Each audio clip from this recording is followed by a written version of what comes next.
El gran combate de Muhammad Ali relata la histórica decisión de la Suprema Corte de Justicia de los Estados Unidos en 1971 sobre la solicitud de Muhammad Ali de ser excluido del servicio militar por ser objetor de conciencia.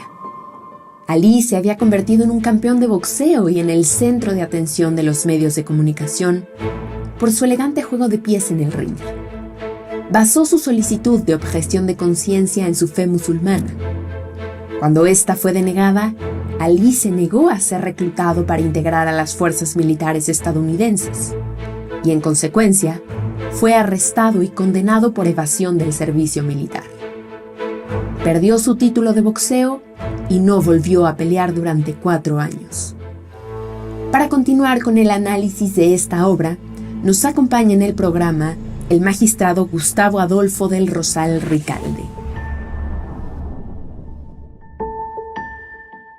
Bienvenidas, bienvenidos a una emisión más de Cultura al Derecho. El día de hoy vamos a hablar de una película que nos habla sobre los procesos, la deliberación, la perspectiva que en un momento también tiene el juzgador, los principios de máxima publicidad. Y es una película que la verdad es que se vuelve muy interesante porque uno ve el título, pero lo que hay atrás y dentro de la película es completamente distinto, incluso, y nos lleva también a entender otra visión. Me refiero a esta película, La más grande pelea de Muhammad Ali, y para ello me acompaña el maestro Gustavo Adolfo del Rosal Ricalde, quien es el presidente magistrado del Tribunal Superior de Justicia de Quintana Roo. Bienvenido a Cultura al Derecho. Gracias, Diego. Gracias por la invitación. Un gusto estar aquí el día de hoy, hablando de esta gran película y de todos estos temas que nacen ahí, que están ahí sembrados. ¿Por qué elegiste esta película? De pronto empezábamos a platicar de algunos temas y nos invitas a ver esta película. ¿Cuál fue la decisión por la cual tomas esta obra? Fíjate que esta película yo la escojo porque refleja de forma muy fiel lo que ocurre antes de una decisión judicial, ya pública, ya con miras a sus destinatarios, a sus operadores. ¿Qué sucedió antes? ¿Qué hay detrás? ¿Qué recorrido tanto mental, de estrés, de cómo va influyendo la idiosincrasia del juzgador, del equipo, del entorno político, del entorno interno? Es todo un proceso. Por la función que nosotros hacemos, parece ser a veces que nosotros en los tribunales locales somos como que muy mecánicos a la hora de resolver los asuntos, porque no tenemos, digamos, grandes temas al parecer, ¿no? O en teoría, como lo tiene la Suprema Corte, que es básicamente ya un tribunal constitucional en forma. Pero también lo hacemos, y también lo sufrimos, y también somos presa de los problemas externos y de la política al momento de dictar. Esta parte que mencionas se me hace muy interesante. Yo a veces platico con mis alumnas y alumnos, y muchos optan por estudiar Derecho porque quizá vieron alguna serie de televisión y el papel que ejercía el abogado. Y en esta película lo que nos llega es a ver la visión del juzgador. ¿Qué tan cercana es esta posición que vemos dentro de la película frente en la vida real al juzgador? Y a ti en particular, ¿qué valores de alguna manera te llevan a retomarlos cuando dices, me siento identificado con esta situación o con esta otra? Sí, uno de los puntos fundamentales de la película es que los protagonistas no son los abogados. No son los litigantes, no es el propio Muhammad Ali el protagonista. El protagonista es un ministro de la Corte de la Suprema Corte de Estados Unidos, que le toca resolver un asunto de objeción de conciencia en Muhammad Ali. ¿Por qué me identifico con ellos? Porque el proceso de construcción de la decisión, de lo que va llevando desde que llega el asunto a la Suprema Corte hasta que lo resuelven, el proceso de deliberación que ocurrió, cómo se fue construyendo, es algo muy real, es algo que pasa en los tribunales, aún en los tribunales locales, y una cuestión fundamental es que el juez no hay jueces puros. No existe, no es posible humanamente estar abstraído del entorno político y mediático. Ahora, en la manera en que ese entorno político o mediático de determinado asunto va a tener repercusión a la hora de salir una sentencia, una resolución, ahí viene la calidad del juzgador como ser humano, como un profesional que debe estar acostumbrado a entender esos fenómenos mediáticos y políticos y a resolver de la manera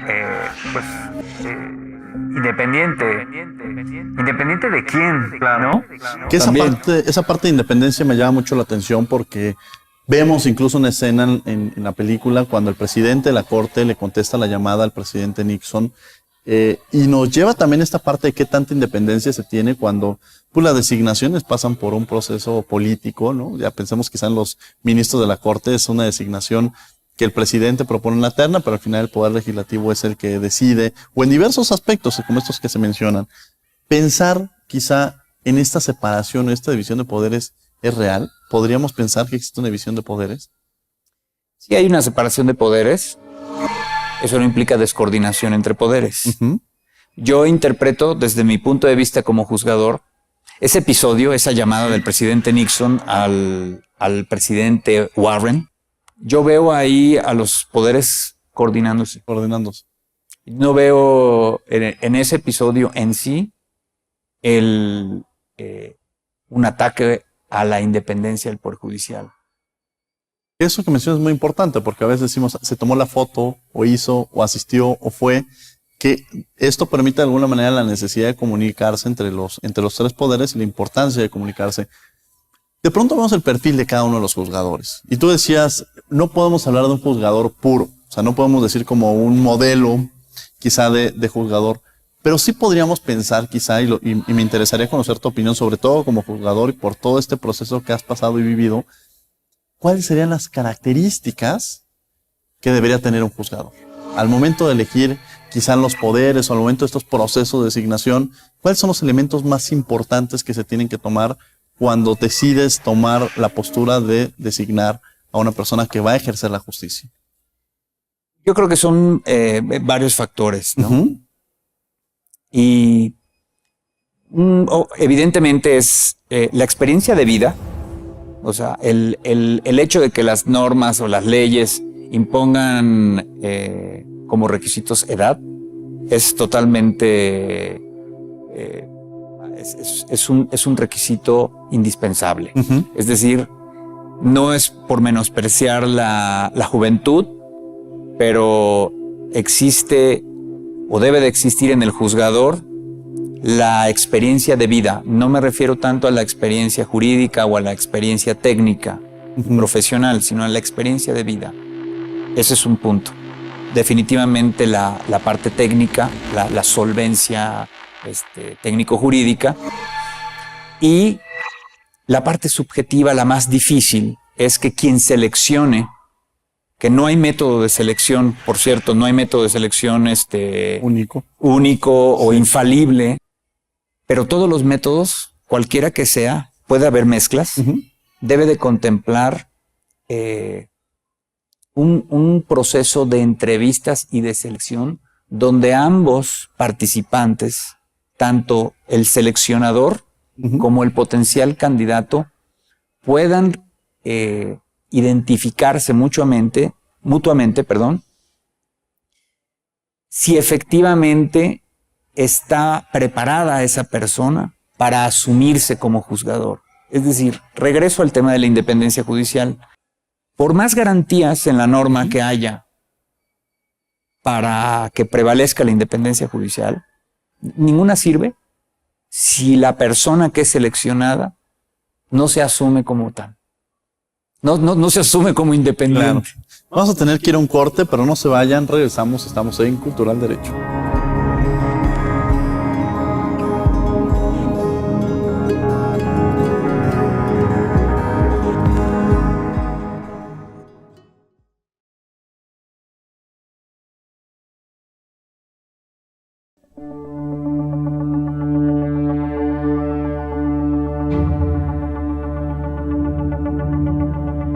Estamos de regreso en Cultura del Derecho platicando de esta película, La más grande pelea de Mohamed Ali, con el maestro Gustavo Adolfo del Rosal.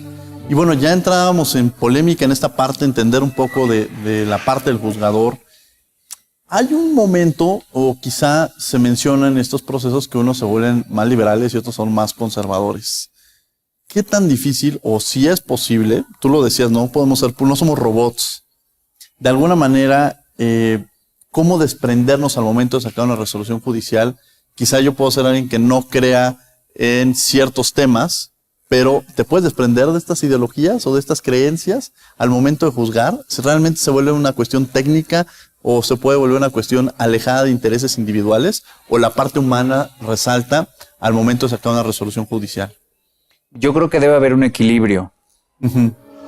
Te reitero, no creo que exista ningún juzgador que pueda despojarse al 100% de su ideología o de su creencia o de su educación o de su formación o de su cultura con la que ha crecido, ha vivido y ha ejercido su función. Pero debe de haber un equilibrio, y ahí es donde viene la madurez del juzgador, donde viene la parte importante de no poner por encima esa visión personal sobre la ley, claro, o sobre la aplicación de la ley. Por esa misma razón, también el juzgador no puede ser completamente apolítico, debe ser una persona que siempre esté enterada del entorno político, porque cada decisión puede provocar una pequeña reacción en cadena, ya sea pequeña, en asuntos que no tienen mayor relevancia o que solo son entre particulares, pero puede tener una reacción en cadena más allá. Y siempre el juzgador, por más apolítico que sea, debe de conocer su entorno, debe de saber qué implicaciones va a tener resolver, cómo lo va a hacer. Y ahí es donde tiene que ponderar. No hablo del ejercicio de ponderación de derechos, sino el tema personal tiene que lidiar con esa, digamos, esa tentación, claro, de imponerle un sello personal a una resolución que podría resolverse de una manera diferente si se hace a un lado esa visión personal. Ahora, fíjate que hace un par de meses, cuando vinieron algunos españoles o cuando han venido de Estados Unidos, les llama mucho la atención esta deliberación pública que tenemos en México. Quizá en México tenemos esta posición en la cual sabemos hacia dónde se va a dirigir. Si bien tienen primero estas reuniones en privado, pero al final su respuesta, su solución es pública. ¿Qué tan conveniente es esto? ¿Cuál es tu punto de vista referente a esta máxima publicidad que existe en México y que si de alguna manera puede dañar públicamente la imagen del juzgador? Desde mi punto de vista personal, es dañina. No creo que sea lo óptimo en un órgano colegiado, en un órgano jurisdiccional colegiado. No creo que sea lo óptimo hacer este tipo de deliberaciones de esta manera. Es prácticamente, en el caso de Brasil y México, que tenemos esos sistemas de máxima publicidad en los procesos deliberativos, en los órganos de impartición de justicia colegiados, sobre todo en los tribunales constitucionales, pero me parece, desde mi punto de vista, que no sale, nunca va a poder ser libre el juzgador al 100% cuando tiene que resolver en esas condiciones, cuando tiene que aportar o defender su posición, o inclusive argumentar o contraargumentar contra alguna posición de sus compañeros, ¿no? Yo creo que afecta, no me parece que sea la mejor solución. Ahora, entrabas en un tema muy interesante, esta parte de cómo se va a juzgar, pero de pronto mencionabas órganos colegiados. Esta figura de órganos colegiados que es muy distinto. ¿Cómo lograr incluso, pues precisamente bajo posiciones distintas, bajo mecanismos distintos, como tú lo quieras ver, llegar a estos quizá no consensos, pero más bien llegar a un diálogo que permita abonar en el tema de la justicia? ¿Qué tan complejos se vuelven los órganos colegiados? Tengo la experiencia en ambos, de estar presidiendo un órgano colegiado del Tribunal Superior de Justicia del Estado. Presidí una sala algunos años, colegiada, mixta, y después presidí sala unitaria. Entonces tengo la visión de ambos mundos. En la reforma a la Ley Orgánica del Poder Judicial Federal, también el Poder Judicial Federal ya caminó a la desaparición de sus tribunales unitarios de circuito hacia un esquema de colegiados. Creo que es correcto, tienen la razón. Después de haber visto los dos mundos, los procesos deliberativos, tanto en un órgano colegiado como de manera aislada, creo que lo mejor en beneficio del justiciable es colegiado.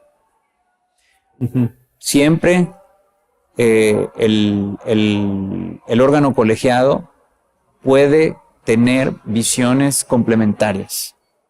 ¿Se convierte en un problema organizacional y operativo? Sí. Inclusive tiene mucho que ver la manera en que se relacionan los juzgadores. Porque puede haber órganos colegiados en primera instancia, muy simples, un juzgado penal con 3 jueces, ¿no? Y así vamos subiendo de nivel, ¿no? Claro. La manera en que interactúan esos 3 jueces, cuando no es buena las relaciones, empieza esa es la parte que el que encabece ese tribunal colegiado no solo tiene que velar porque haya una buena relación, una buena discusión que aporte, sino también tiene que tener el carácter y la capacidad para mantener la santa paz entre los miembros del tribunal colegiado. Vamos a tener que ir a un corte, pero no se vayan, regresamos, estamos en Cultura del Derecho.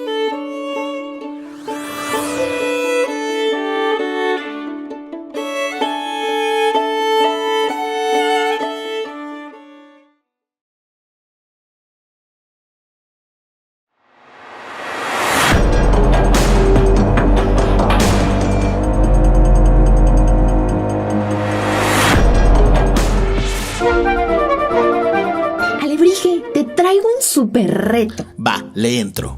Pero explícame de qué se trata. En la actualidad, somos una sociedad con demasiada historia y arte, pero dentro de toda esa historia, tenemos peleas de lo más épicas. Por supuesto que sí, neta. Como García Márquez y Vargas Llosa. ¿Quién diría que tan amigos y tan colegas y no se volverían a hablar jamás? Hay que reconocerles que no hay mejor escenario para una pelea que el mismísimo Palacio de Bellas Artes. Ay, los hombres. Siempre dando de qué hablar. No solo los hombres, Alebrije. Mi pelea favorita es de 2 mujeres poderosas e importantes. ¿Acaso hablas de Chanel contra la creativa Schiaparelli? Por supuesto que sí. ¿Quién no ama ver a 2 diseñadoras peleando con creatividad y moda hasta prenderse en llamas? No hay que olvidar que ambas peleas marcaron un antes y un después en la industria. Y los hombres somos mucho más problemáticos que las mujeres. Damos mejores shows. Pero las mujeres dan peleas con mayor perspectiva e ingenio, Alebrije. Como en las demás actividades de la vida, las mujeres somos más ingeniosas. Estamos de regreso en Cultura del Derecho platicando sobre esta película, La más grande pelea de Mohamed Ali, con el maestro Gustavo Adolfo del Rosal. Ya hemos hablado un poco sobre esta visión que se tiene en la película, que el nombre no nos dice hacia dónde nos vamos a introducir, pero nos habla más bien del juzgador, de las reacciones que mueven al juzgador. Y me quiero remitir, también lo hemos llevado a México en esta parte comparativa, en donde pudiéramos pensar de pronto que no hay una independencia frente a los factores de decisión en muchos aspectos. En México tenemos esta independencia judicial que ya un poco lo preguntabas. ¿Tú crees que sea esta colaboración? Que ya no lo mencionabas y coincido contigo de estos poderes. Pero hablar de esta independencia judicial frente al tráfico de influencias, el tema de la corrupción, en el nepotismo en el día de hoy, en este momento podríamos decir que estamos ajenos a eso o existe en el Poder Judicial. Existe. Por supuesto que existe. Corrupción, nepotismo existe, son prácticas que tienen muchos años. Ahora, va variando. dependiendo de la madurez de los poderes judiciales de los estados, porque ha habido una construcción, se han ido profesionalizando los poderes judiciales de los estados, y también ha tenido mucho que ver la influencia del Poder Judicial Federal en las decisiones que tienen impacto con relación a los poderes judiciales locales. Existen esos problemas, pero esos problemas están relacionados con la independencia judicial, pero con una parte de la independencia judicial. Es que son dos puntos de vista. Yo te decía al principio, ¿independencia de quién? ¿Y para quién? ¿O contra quién? ¿No? Claro. Entonces, esa es una parte. Esa sería independencia judicial, de tal manera que el juez o el juzgador, para hablar de manera genérica, resuelva sin estar influenciado por una persona en específico, vía corrupción, vía nepotismo, vía algún tipo de interés. Ese es un tipo de independencia, ¿no? O más bien de contra quién es la independencia. Y la otra es en la relación con los demás poderes. Claro.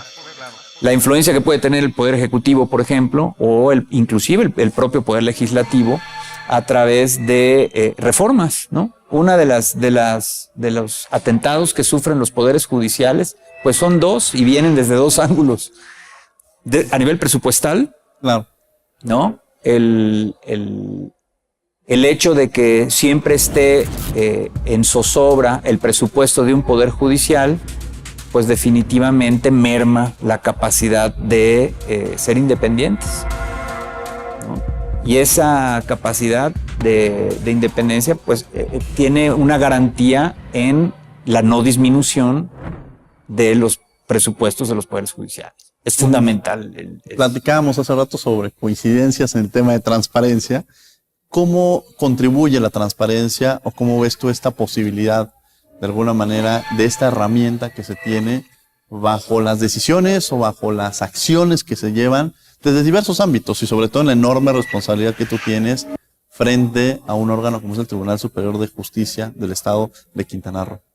La transparencia es fundamental, pero no en el proceso deliberativo, que era a lo que yo me refería. Sí. Hay una diferencia en hacer ese ejercicio deliberativo en público o en privado.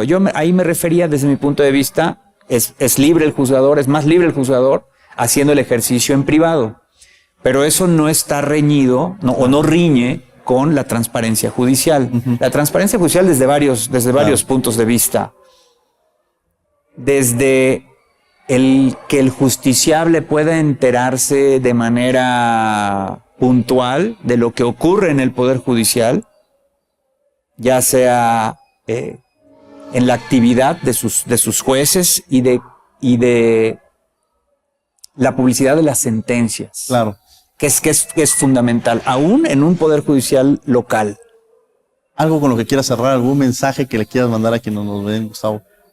Sí, el mensaje es que los poderes judiciales locales también hacemos una labor importante en la impartición de justicia, que es una lucha constante para profesionalizar, para erradicar viejas prácticas, para ponernos al corriente y a la par con el prestigio que ha logrado el Poder Judicial Federal. Yo creo que esa es una de las metas que todo Poder Judicial de los estados tiene que lograr. En Quintana Roo estamos en ese camino, Diego. Gustavo, muchas gracias por haber estado con nosotros aquí en Cultura del Derecho. Gracias, muy amable. Y gracias a ustedes por acompañarnos en esta emisión. Los invitamos los martes. Los martes estamos en Radio UNAM 96.1 FM en Derecho a Debate. Que tengan muy buen día.